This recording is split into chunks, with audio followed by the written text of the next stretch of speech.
Hello and welcome. Today's video is going to be about the skylink garage door opener and how I fixed it.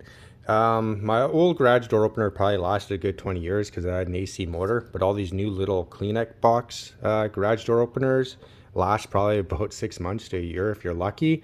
And I think I found out the reason why for at least this company and the manufacturer they use for the motors. So what happened is it did work for a good 5-6 months straight. And then one day I came home and it was moving really slow and kept beeping and giving an error H. And but it would still move just a little bit. So I knew the electronics was good and it sounded more like the motor. So I'd taken it apart and tested the motor and it turned out just to be the motor. I ended up ordering another or getting a warranty and getting a replacement. So at the end, I'm going to see if the brand new one is going to have the same issue. And yeah, so I'm going to show you how you can fix your motor maybe, or at least if you have to, you might have to order a new one and replace it anyway. So I'll show you how easy it is and what this company that makes the motors did that was kind of sneaky. And I'm pretty sure intentionally so they would break. So on this guy here, you're going to have 3 bolts here. So just unloosen these. I already cracked them. They're going to be a lot harder to crack than that.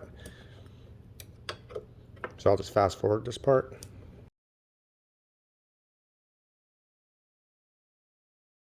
So I'm jumping a little bit ahead here. Actually, before you take all the things off, take off the case.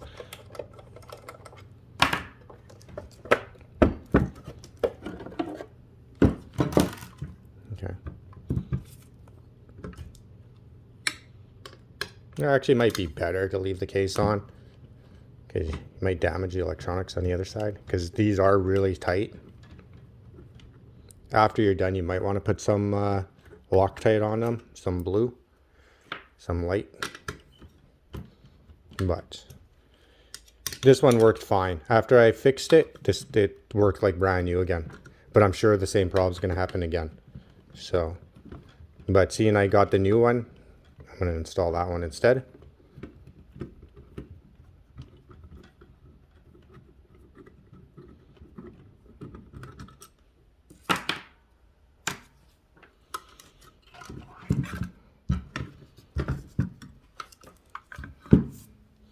You can't really just take this right out. You got to take off this guy too.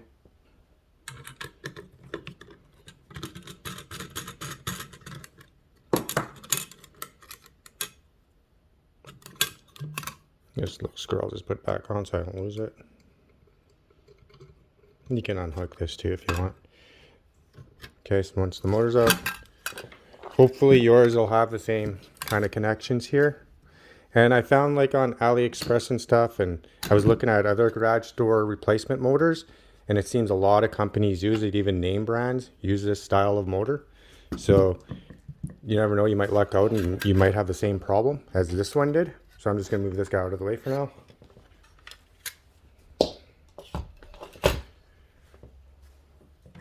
Okay, if you want, you can actually open up this too and re-grease it, but that's not the issue. I did anyways. I re-greased it with some grease.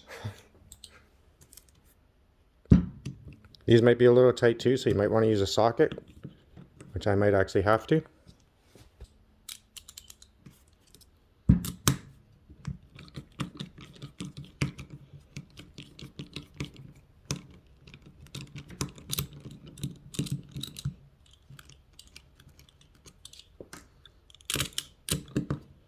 So you can just buy a new motor, but if you're going to have to get a new motor, you may as well just do this anyways and check to see if it's the same issue.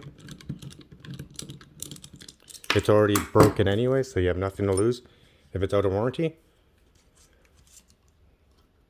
So try to take this off carefully and just save it so you can reuse it. If not, you can just use some electrical tape too.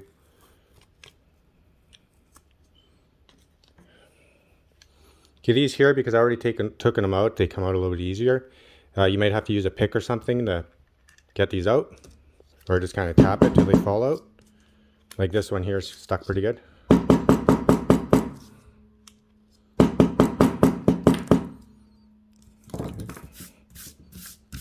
Okay. Okay, and then if you can pull it this far, just keep pulling it because it's just the magnet. If you can see, there's nothing going down that way. So this manufacturer, at least here, has the brushes on top. So pull this out a little bit, and if you see the brushes on top, you should be good to go all the way. If the brushes are on the bottom, which I really doubt it, it'd be a lot harder.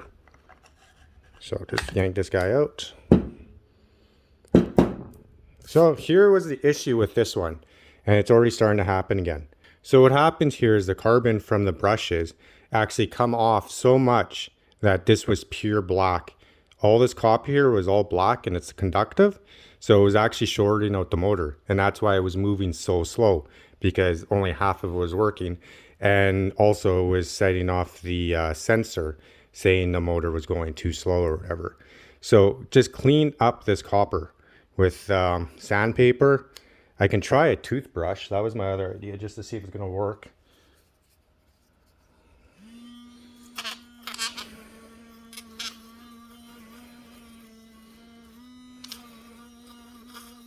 So this seems to be working. There's an electric one. You might want to use a harder bristle one.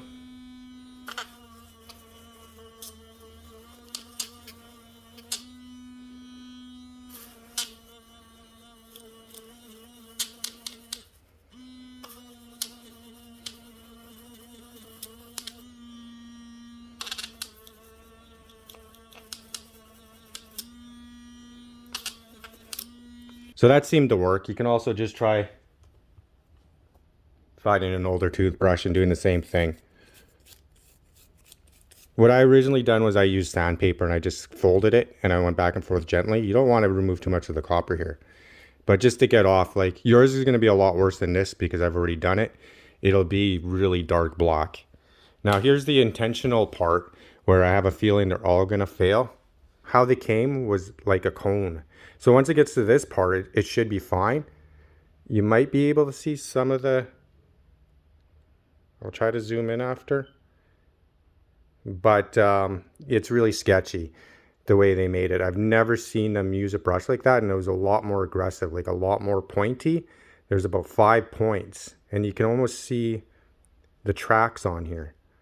And yeah, it's like they intentionally made it so the brushes fail and coat the motor. I don't think it's this company doing it. I think it's the company that makes these motors, because you can order these as replacements. So I think that's their dirty little trick to get people to buy replacement motors. Could be, or maybe I'm just wrong. I can't find a reason why they've done this. I've done so many DC motors, and if you look for replacement brushes on Amazon even, you'll never find one with ridges like that, so aggressive. At least how they came brand new. But anyways, that's it, guys. It's just it's that easy. Clean it up, see if it works again, and you've saved yourself a couple $100 just by checking it out. It's only a couple of screws, and it might save you some money. All right, so now I'm going to move on to the brand new one, just to see how bad the brushes were on that one. All right, some other things as well. If your brushes, take a peek in case this didn't fix your issue. Where's a good angle here? So you can find brush kits on Amazon again and other places. You might not find the ones for this company here, but you can find out to see if it's soldered. If so, you might be in luck. You can probably just buy a kit that comes with a bunch of them. If you can't solder, what you can do is just cut the copper here, and then with the brand new brush, just twist it on. You can also grind down these carbon brushes to fit just perfectly. I've done that before as well, where I couldn't find the right brush. So the other thing to look for is to see how far away this copper is from the armature here. If it's super close, most likely you don't have any brush left, and that's the reason why your motor is not working. So you might just have to replace the brushes. On all DC motors, your brushes will go. So unlike the old garage door openers where they were AC and they would last like 30-40 years, these ones here are designed just to die. Like they're gonna die no matter what.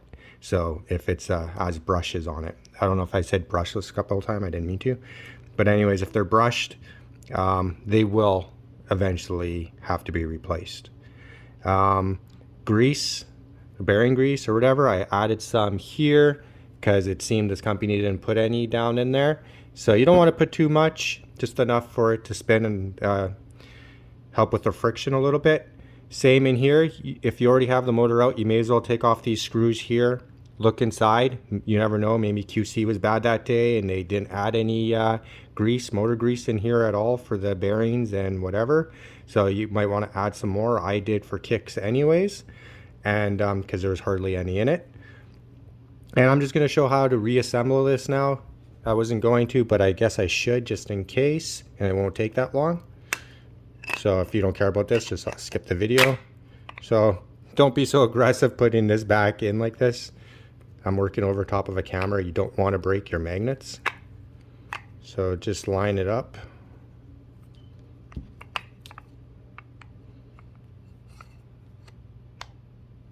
Okay. There. And the way this guy goes here is the screw goes back on the top side. So you can just hold it with one finger.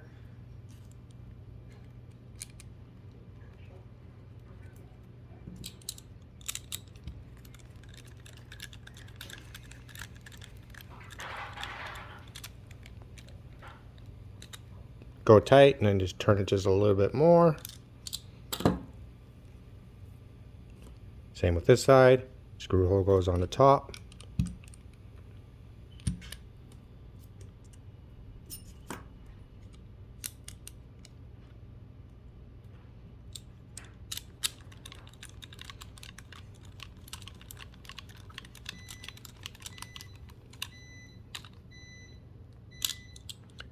And then if you buggered up your tape or whatever, just use some electrical tape over here. This is just to stop dust and stuff from going inside of it.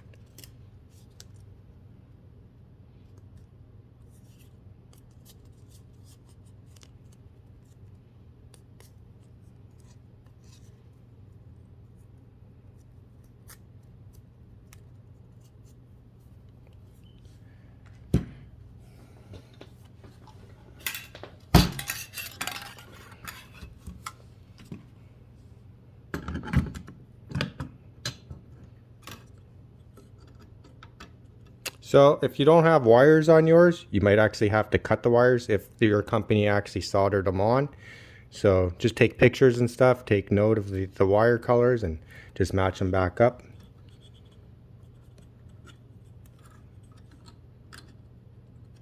But I can't see them soldering them in. Maybe a name brand might do it, but I doubt it because they're going to want you to replace the motor as well, it seems, eventually.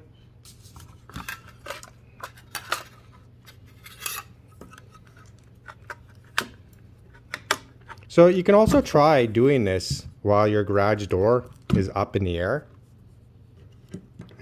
I can see it actually working pretty easy maybe. Just be careful.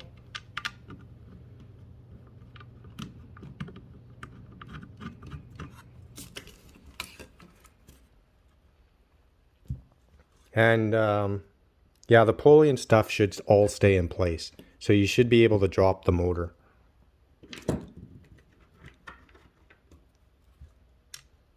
Which I'm going to have to do again with my new one.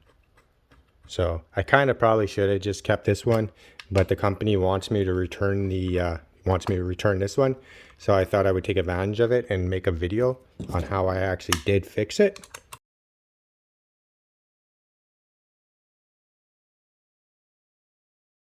So maybe just save over tightening these until you have the shell back on, because you don't want to break this board and stuff.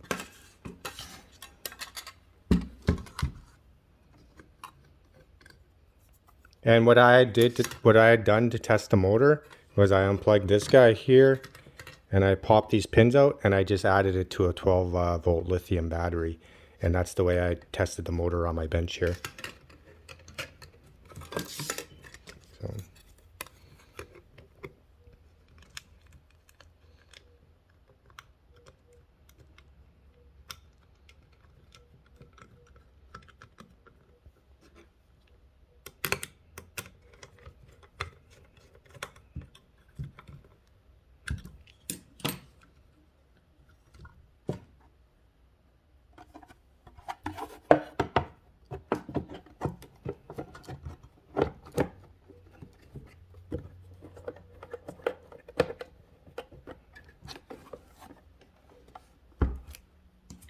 And yeah, that's it for reassembling it. So just tighten these guys up really tight. Not too tight that you snap them, but tight enough. You'll see, because when you take it apart, you're going to see how tight they actually are. And they're pretty tight. So I don't think you'd probably need Loctite for them, but you could do it if you want to.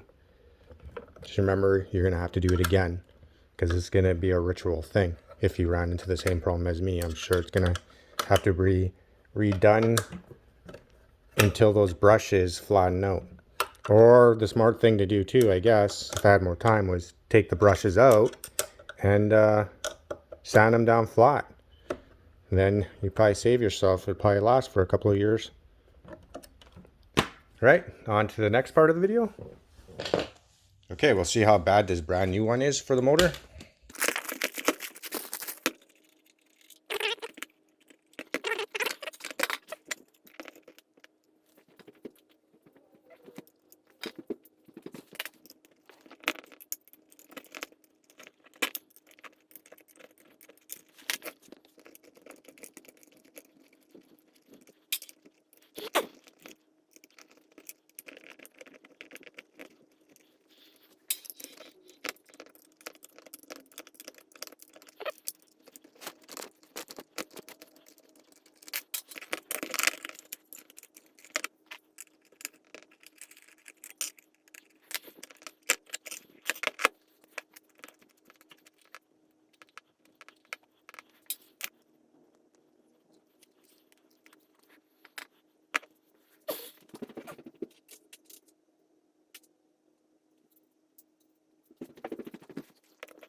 Just a little bit of restriction with the magnet.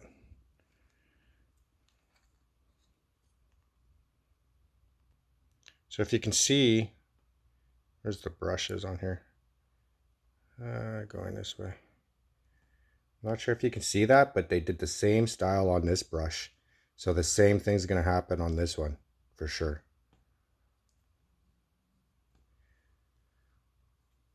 And you can already starting to see the black lines here. So this one's going to run into exactly the same issue, probably in about 2-3 months. I'm not sure why they went that way. So you can see them lining up.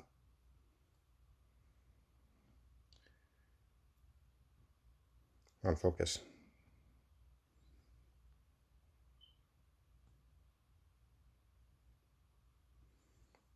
Okay, I'm going to put this guy back together.